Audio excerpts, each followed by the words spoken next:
All right, we're live. So today we're gonna summarize the week, what happened in the week, the stock and crypto market after Powell, before Powell, and how things ended today in the markets. So let me get the link here to this broadcast. I'm gonna share it with some people and get some people in chat. So just a second, everybody. Okay. What happened in the week?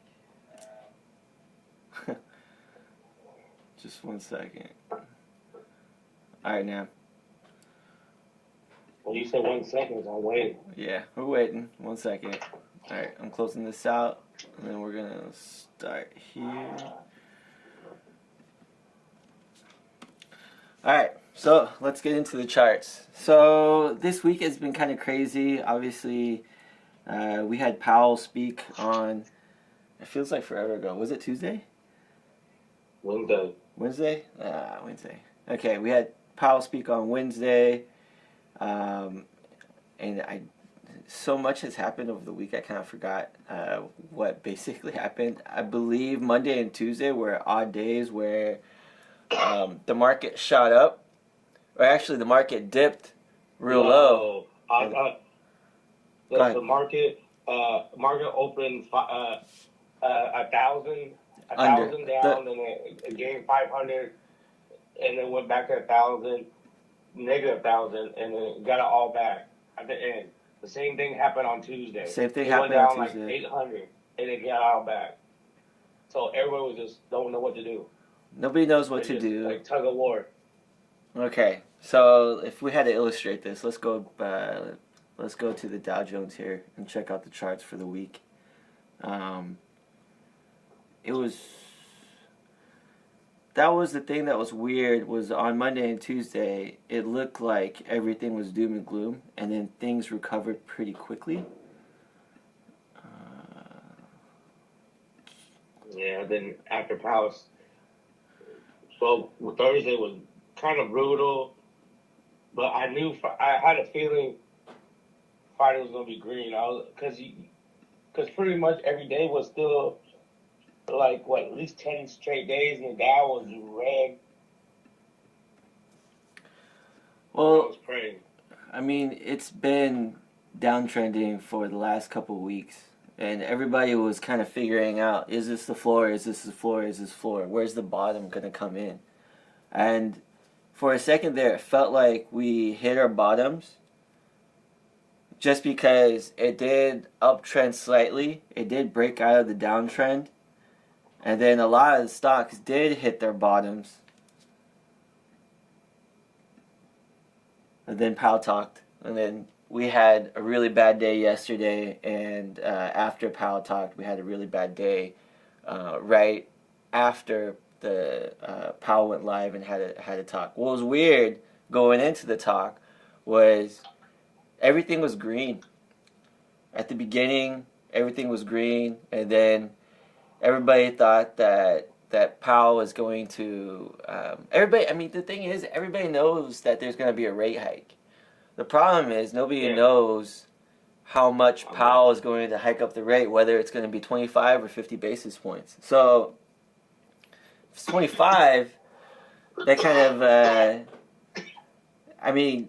it's people just like lower interest rates right now. That's what China's doing. But hang on now. Hey, didn't China lower the interest rate recently? They did, yeah. Yeah, China lowered the interest rates recently. There's been some good news going across the board. Even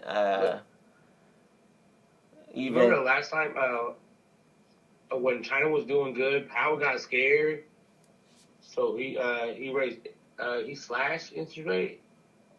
Yeah. I forgot what exactly he did, and then basically it fucked up our economy and put us in a recession. Was that the case? And what year was that now? Like 2018 to 19. Huh. Yeah. That's interesting. China's market was at that time was like booming, and then after that it fell down, and then next thing you know, COVID happened.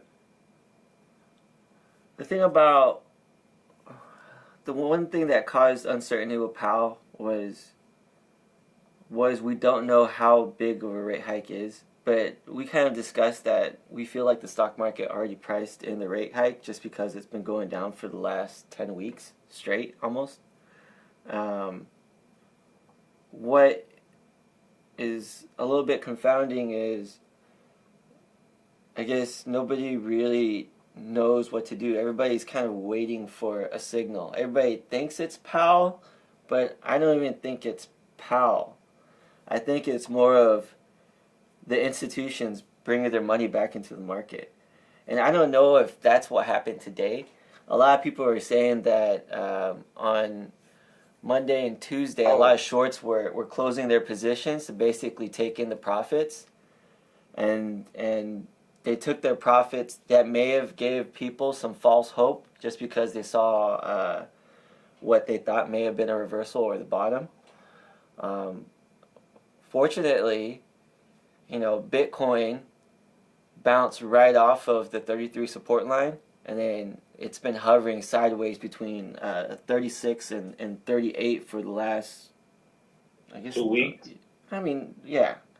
No, yeah. But then it dropped down over to 33. But yeah. I mean, we got all the way to 38 in the last day. What's up? The last time the Powell, the Fed, or whatever you want, they raised interest rate in 2018, and when COVID hit, they made it zero.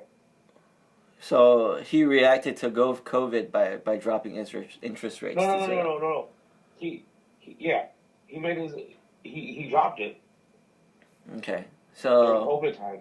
Okay, and now the thing is, we've been giving out free money for the last year, so it should come as no surprise that the interest rates are going up. Like, that's the thing that boggles my mind is now all of a sudden everybody's scared because the interest rates are going up. Like, we've basically been given free money for the last year. Yeah, but then the funny thing is, the free money we gave, I think, how many trillion? I know, how many people, pretty much people just invest in the stock market, and we lost almost $1 trillion in the stock market when everything dropped. Yeah. Well, I feel like way more money was taken out of the stock market. That's the thing. The money, yeah. The money, everything is perpetual, right? So if money leaves, it's going somewhere. The problem is nobody knows where that money's going, other than it's just sitting on the sidelines. So it's sitting on the sidelines waiting for something to happen. So they're not buying gold. They're not buying crypto. Oh, I saw something that was crazy today. And I was like, oil's not even that up, but not all, maybe 7 the super giants of oil, like Chevron, Exxon, Shell. What else? Let me go look again. But all of them got reached their the year all-time high recently. I think today. So as far as I guess energy commodities, oil. They've reached all-time highs. Oil. Yeah. Yeah. So they price oil by price per barrel. What's the price per barrel for oil right now? I'm not sure. All right, Chevron.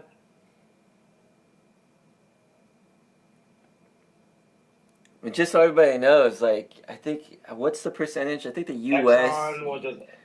The U.S. is the largest exporter of oil in the world. We make up, what's our market share of oil in the world? It's 70% or something. U.S. Yeah, because we're going against, OPEC. We're OPEC plus. Okay, never mind. It's not 70%. It's share of world total. Top producers of oil: United States, 20.5 million barrels per day, 20%. China has 14%. India has 5%. That doesn't seem right. That don't seem right. How much does OPEC have? It How much doesn't does Saudi it Arabia have? it doesn't say specifically. I mean, Saudi Arabia is 12%, right behind the United States, but it doesn't say. It The doesn't United say States is 12%. 20%. Mm. You know, there's so much untapped oil what we have. We haven't even used it. Hmm. We just depend on our foreign oil. That's what when the market goes sour, a lot of people they go towards commodities as like a safe haven. Yeah, that's all like wood and all that crap. Well, what was that commodity that? Oh, let me look at the commodities real quick. I'm too. Let's see what. I mean, you saw it's just been a weird week. I mean, what's nice is on Friday we actually closed green. Everything looked pretty good. I was expecting at the end of the day I was expecting a sell off because we were. I mean, we almost saw that sell off in the last day, where Yeah, everything was looking bad in the morning. It we saw a nice reversal. Things were green, and then this is the 1 minute chart. What I got the 1 minute chart up for? Yeah, everything was green, and then it dipped slightly, but then it ended green. well, need it. I mean, we needed it for sure. But what was nice is crypto going into Saturday. Saturday is usually a good day for crypto, so we're not seeing the crazy kind of like sell-offs right after a green candle like we used to. So I don't know if things are normalizing, but things are definitely looking better than they have been over the last couple of days. Of course, everything Well, is kind of everybody's waiting for March to see how much that rate hike is, but um, right now we may have reached the bottom. We may have reached the bottom. What's that? I don't think we reached the bomb, bro. You don't think so? This So this is kind is of the how. beginning. So there's the you've reached the bottom when everybody wants to short the market. And right now everybody's like talking about how they want to put this put option here, short the market here, do this and that. And when everybody kind of shifts one direction, the market It shifts goes the the other. other direction. So I mean, you look at some of the cryptos, like I don't know if the bottom's already come in, but I mean, Luna took a big hit today with that Wonderland scandal that involved UST, which is related to Luna, and I guess guilty by association. I don't know if there's a direct effect of people. Um, of UST versus Luna. I wish I understood that ecosystem a little bit more. I just know right now Luna over the last 2 months has been kind of the momentum play, and of all the cryptos, they've been one of the more price stabilized cryptos. Um, while basically Bitcoin took a nosedive from 64K to now 37 and a half, 37, yeah, 37.6. So Luna did. yeah, Luna dipped all the way to like 48 this morning. So what's that now? It's at 51. It's showing just a little bit of a reversal. Um, I mean it's been going sideways and then it downtrended over the last 2 days. The news finally came out today, but there's been whispers about that scandal, and apparently people have been cashing out. And then this morning, people were kind of freaking out because it was one of the first days that Luna was down double digits. So yeah, they were down like 10% in the morning, but they rebounded midday when everything else was going up. Yeah. Solana can't seem to break $100. I mean, they broke $100. They hit like 102 earlier, but they've been oscillating, going sideways. If you look at it, it almost looks like a bull pennant is forming here, and they could explode. The thing is with a lot of these coins, like if you look at Sol, if you look at I think Matic, what is it? Sol? Yeah, they're a lot of them have been going through some instability issues. So you could say it's FUD, where the network it basically gets shut down and you can't do anything on it. But yeah, it's a weird week. It's a weird week. See, like, this is kind of why I feel like the bottom may have already come.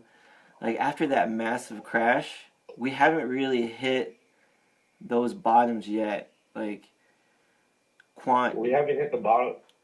Right now, like, dude, like, the Dow, a lot of things are at all-time high. A lot of things were at all-time high over the last year. I mean, yeah. just look at Robinhood just for a second. All right, we're gonna look at Robinhood. But Robinhood is new. I'm talking about like blue, I'm like blue chips. Blue chip stocks. Okay, all right. So what do you want to look at? Let's throw it on the screen here. Like Apple, Tesla, the FANG, bro. Well, Apple. See, I hate to throw Apple at anything, just because people treat Apple like the safe haven. Like, but if you go to a congressional hearing, you know what I mean? FANG did like Facebook, Apple, Google. Who else went there? It was a big. They all had to go testify against Congress and shit. So here's my thing. So we know that the Nasdaq got romped. Almost what did they say? 4 out of 10 Nasdaq stocks lost over 50% of their value. Probably even more than that by now. Over the last month. I like to look at, so I'm looking here at SoFi, because we thought that it hit its bottom and then it went down even more. It did recover a little bit this morning. What was crazy is, so it hit all-time lows today at 10.50, and then it jumped back to 11.27. And let's see how it did. And in the after hours, it jumped up to 11.27. So we had this theory that if it goes up pre-market, if it goes up after hours, post-market, and then it goes up pre-market, it will likely end the day positive, closing out the following day. So let's see how much of that came to fruition there. So if we look at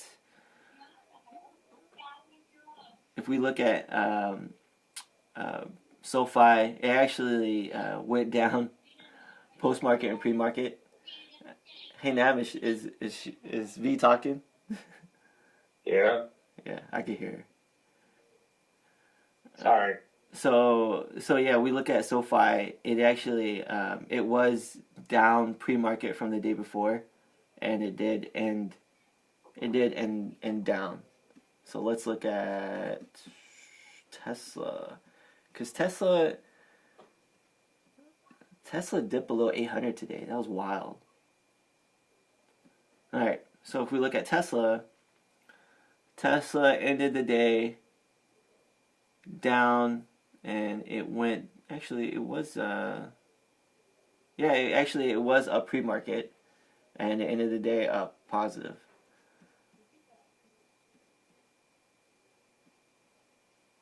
So I guess that theory, for the most part, and it's just something that one of our stock trading friends, he swings and scalps. Oh, but he uses that for most day trading. Yeah, yeah. I'm just saying. We're just talking about the daily charts. Yeah. Yeah. So and last night we noticed that last night post market and then pre market this morning, most of the stocks were up pre market, and then when the market opened, everything dipped. But most of the stocks ended positive at the end of the day. So he's got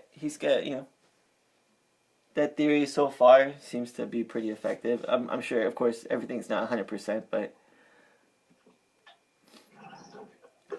that's the thing. Nobody wants to trade a stock while it's downtrending unless you're playing puts on it.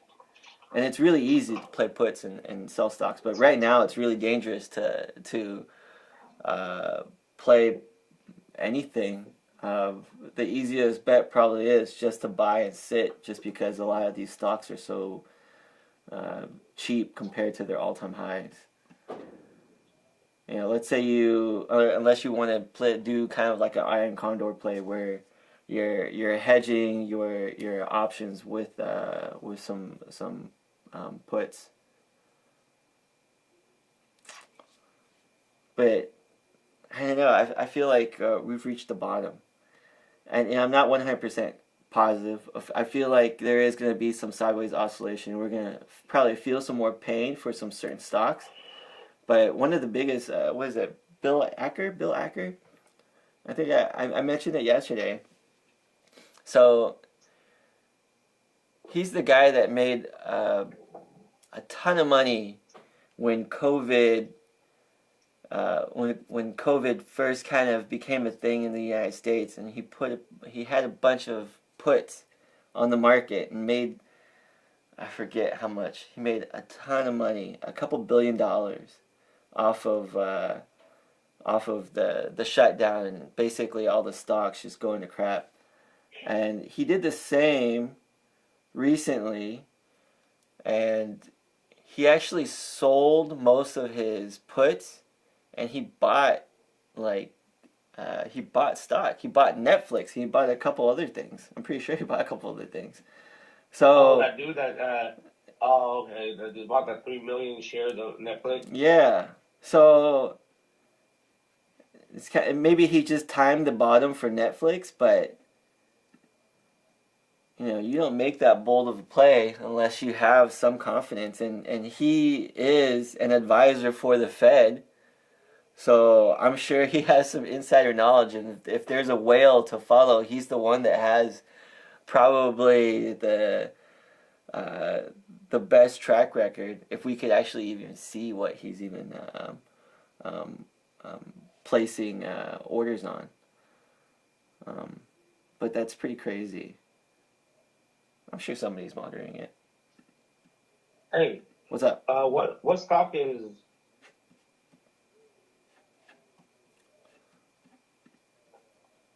What stock is what? What do you got? Chamath Papatia? Dude, Chamath Papatia has so many different investments, man. Yesterday we were talking about he has a vested interest in SoFi and Solana.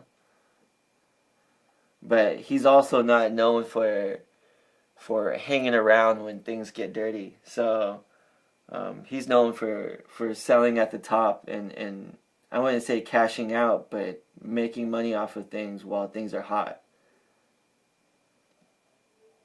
He's not a diamond hander. Diamond handers usually get burned. They usually become bag holders. I mean, look at AMC.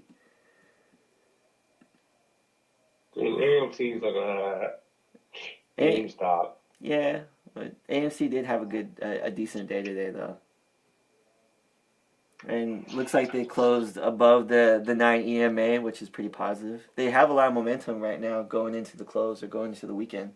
That's the thing right now is we need momentum. We've been on this downward spiral for the last month, and we need those momentum plays to come back. Last year was so crazy because there were so many momentum stocks. You used to be able to get on and ride the momentum and go 30x or not 30x 30% in a day. Those things haven't been happening just because I feel like people are just scared. DWAC was a good momentum play, even though I don't even know if you want to call them momentum anymore because they're still going. I remember DWAC. You remember in the morning when we traded DWAC? It was like $20. And we jumped on, and then we jumped on, we doubled our money, jumped off at like 45, and it just kept going. It went all the way to $120 that day. And then what was it? DWAC. Oh, Yeah. yeah. It went all the way to $120. And at that point, we already jumped off at $45. We weren't going to jump back on. And Hey, Indie Walk, go Brandon. Say that again? Indie Walk, go Brandon. What's Go Brandon? You don't know what Go Brandon is? I don't know. Educate me. All right, D-Walk is Trump's platform, right? Yeah, I get that. Go Brandon. They were interviewing some race car driver, and maybe he had Trump. Someone had a Trump hat on, and they said fuck. They said fuck Biden, but then she heard Go Brandon because of the driver was Brandon, so everybody would say Go Brandon, but it really means go fuck Biden. Ah, okay. I mean, that could be the case. It could just be kind of a weird backwards way of supporting Trump, and that's the reason why it keeps moving the way it does. I mean, it's at like almost $70 right now. And Trump's still holding rallies, bro. Yeah, he's still holding rallies. He's still doing it. The guy's still doing He's spreading his word, bro. Yeah. See, here are some of the plays that I thought that were good. See, this is what I'm talking about as far as like bottoms. Look at Laser. See, I'm a big fan of Luminar Technologies right here. It hit 1150. This was after Powell talked. It would hit 1150, and that was after all the euphoria of them inking a deal with Mercedes, where it popped all the way up to 1650. This is one of those undervalued stocks. And here's the thing, everybody got excited about Luminar Technologies working with Mercedes, but Luminar works with a lot of different companies. They're working with Volvo. They're working with Tesla. But the thing is, they haven't inked a deal with Tesla yet. Tesla still is testing out integrating LiDAR with their camera system. And until they do that, until they ink a deal, like Laser will definitely be... What's LiDAR? LiDAR. Alright, so Tesla cars, they use right now a camera system. And so you have a computer and it has cameras all around the car and it analyzes the environment using cameras. That's great because it can process really quickly. But you have to teach a camera system what to do. So the camera system, basically the computer that's running the camera system, takes the images and identifies, oh, that's a car, that's a human, that's a bird, that's this, that, and that. Where that becomes a problem is it uses those images to know what to do, but it can't detect distance well, in a sense of like, it can detect distance because it knows focusing, but let's say an object blends in, and this is what happened with the accident that Tesla had, where the cameras could not identify a flipped over truck, and I guess it blended so much with the road that the car just ran straight into it. If it had LiDAR, which is basically like a sonar radar, it would detect that object as there, that detect that object and not have to rely on the cameras. So what's nice about LiDAR is LiDAR works in all environments, whether it's rainy, dark, light, doesn't matter what the conditions are. And it can detect how far an object is, and it can actually almost do, actually it does do, like a 3D scan of an object as it scans. So yeah, if you combine that along with Tesla's camera system, I mean that just seems like the ultimate system that would actually make Tesla cars uh, more autonomous than they are when you're using the self-driving modes. So we'll see. I think we're only at level 2 self-driving right now. Level 2 autonomous. Level 5 is basically where the car can essentially drive by itself um, without any you know uh, engagement or requirement by the driver to do anything. I mean, you could technically say that it could do it now, but level 5 is what everybody wants to be um, before they start feeling safe. That type of autonomy, level 5 autonomous driving, that's what those robo taxis will be equipped with, and that's what those. I mean that's the future, right? So, but Tesla, I don't know, man. They look good. They look like they were definitely a buy this morning when it dipped below 800. And I was watching it too. I was watching it live, and I was like, oh wow, Tesla finally dipped under 800. And they had a good earnings report. The only misstep, not even misstep, the only thing that you can knock them on is maybe they may not be able to fulfill all their orders. And of course, Cybertruck may be delayed and so on and so forth. But if they release that sub 25K car, stock's going to skyrocket. Once the Tesla truck goes out and big companies start using it, stock's going to skyrocket. Once they figure out and maybe do level 5 autonomous driving, stock's going to skyrocket. When they manufacture robo taxis and you go to like San Francisco and New York and you can hail a Tesla cab and drive from one location to the next, stock's gonna skyrocket. Definitely, that's one to look at right now. It just seems like a deal given how much potential they are. And the reason why people love Tesla so much versus the other automakers is that it's not the cars, it's the technology. It's a tech company, if you want to think about it that way. You know, they're more vertically integrated than just about any other car company out there, not Hyundai and Kia, but you know they basically manufacture their own batteries. They own their own lithium fields. Their technology is proprietary. They design their own computer chips. Yeah, they got a lot going for them, and there's potential possibilities down the road for them to license their self-driving systems to other car manufacturers. So, and I mean, it's pretty obvious they have, 65% market share of electric cars in the world right now.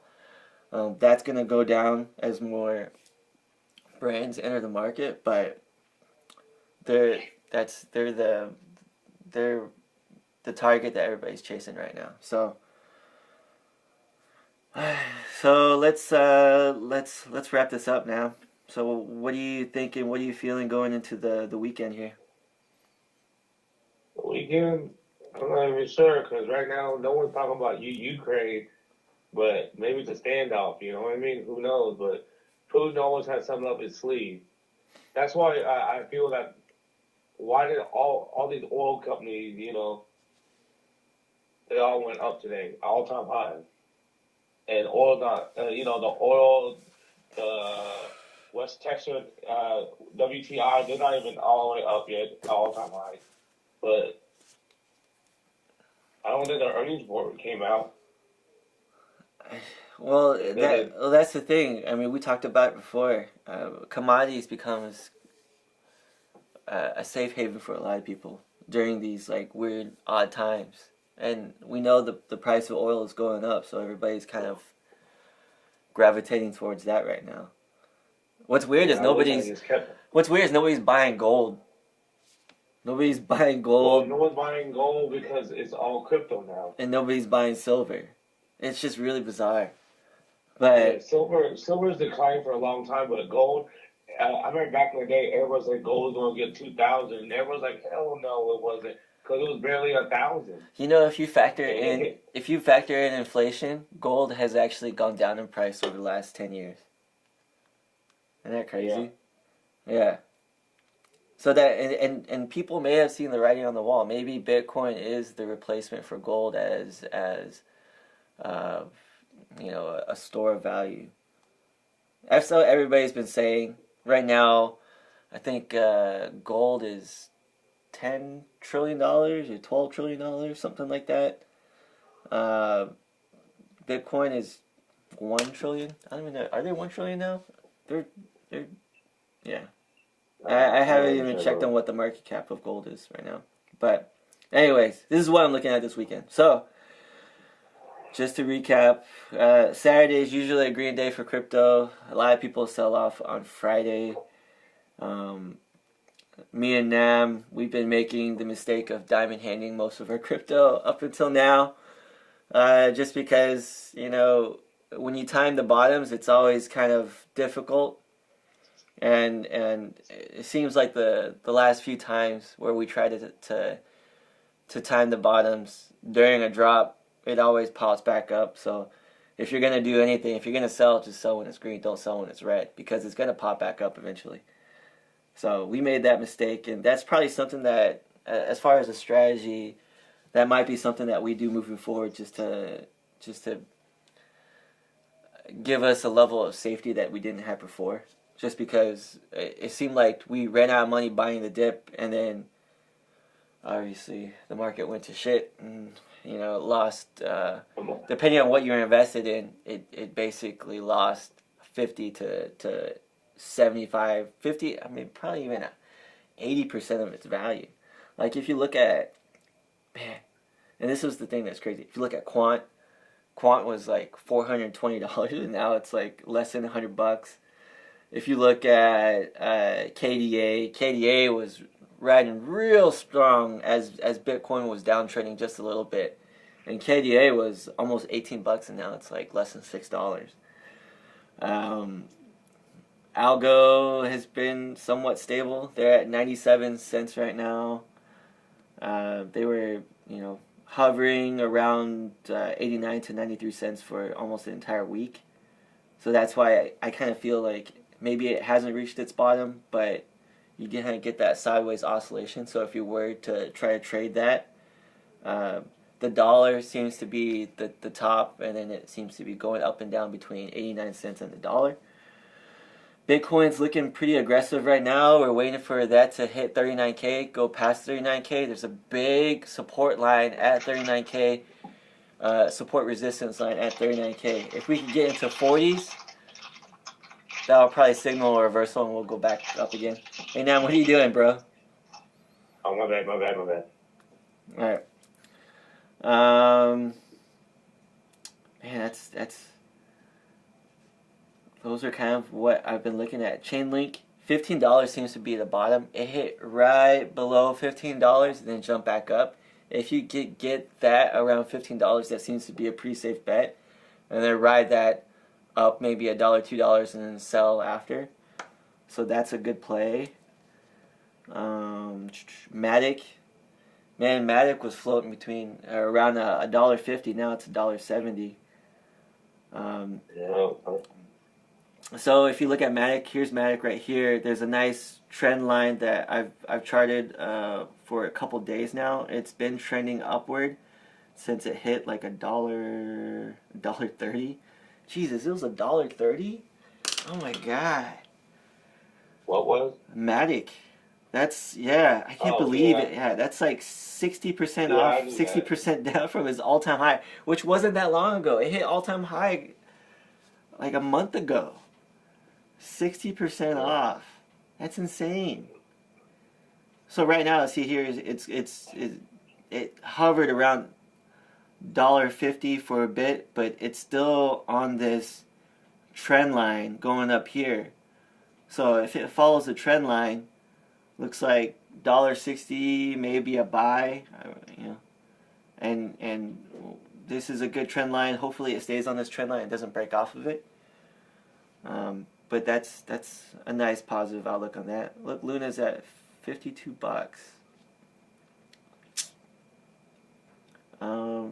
VGX hasn't really been moving. It hit $2 before Powell talked, and then it's been finding support around $1.70. That one's a pretty good one. I like that. It hit. I'll bet. Oh, Vet, man, I don't even want to look at Vet. Vet broke my heart. I'm off the Vet bandwagon. No more.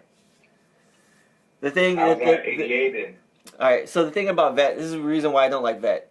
Too connected with the Chinese market. It's a Chinese crypto. I'm not doing anything with China, just because I don't know what's going on over there. And if things are really bad there, yeah, I don't want to do anything with China. So I'm staying away from the Alibabas, the Neos, the Vets, all that. ADA's at $1.05. It hit $1. It broke right below $1 today. No, it bounced right off of $1 today. So it's at $1.05. So up 5%. Solana, it's been in this weird channel between $83 and $94. It is trending up over the last couple days. And here's the thing about crypto, everything's momentum. And then people like to jump on the momentum plays. So if it's sideways oscillating, there's a chance that it's ready to blow up. And of course, when it blows up, you want to try to sell it at the top. If it goes up 20%, it's going to retrace 10%. That's just the rule. That's like Fibonacci rules, right? So everything that goes up is going to retrace. So that's kind of how I'm going to be playing the market is if it blows up, I'm going to play these kind of good, solid cryptocurrencies. And if go into the ones that are kind of sideways oscillating, and if they blow up, sell, and then find another one to jump on. The days of holding, I'm just gonna take the short-term tax gains and deal with that versus holding and riding that roller coaster. That's too stressful. That's the thing. I feel bad about the ETH guys. I'm one of the ETH guys, especially the people that are staked for ETH 2.0, because they can't take out their investment until ETH 2.0 is finalized. So a lot of those guys, maybe I don't feel too bad for them. A lot of those guys, they started staking probably when it was like $500 to $800. That's when basically all the ETH 2.0 talk was started, and ETH 2.0 was supposed to be released like 2 years ago. And now they're quadrupled their investments. But that's the thing. When it unlocks, we don't know when it's going to unlock. Well, we know when it's going to unlock when ETH 2.0 comes out, which they're saying will likely be the end of this year. But when it unlocks, it's gonna plummet. There's no way that all those people that have all that ETH staked are not going to sell their ETH when it's like gone up 10x in value. So you're going to flood the market, float goes higher, the supply goes higher, and the price is going to drop significantly. So my prediction, when ETH 2.0 is released and you have all these people that have been waiting to basically sell their ETH, it's gonna take a massive dive. So yeah, I mean, that kind of summarizes it. I think it's gonna be a good weekend. I think crypto's gonna do well tomorrow and Sunday. There might be probably a sell-off Sunday night just because people are gonna be afraid going into the week. Just because the news cycle's weird. Anytime there's any news, people seem to freak out, whether it's positive or negative. But yeah, that's it. So I'm hoping to get out of a lot of positions tomorrow night.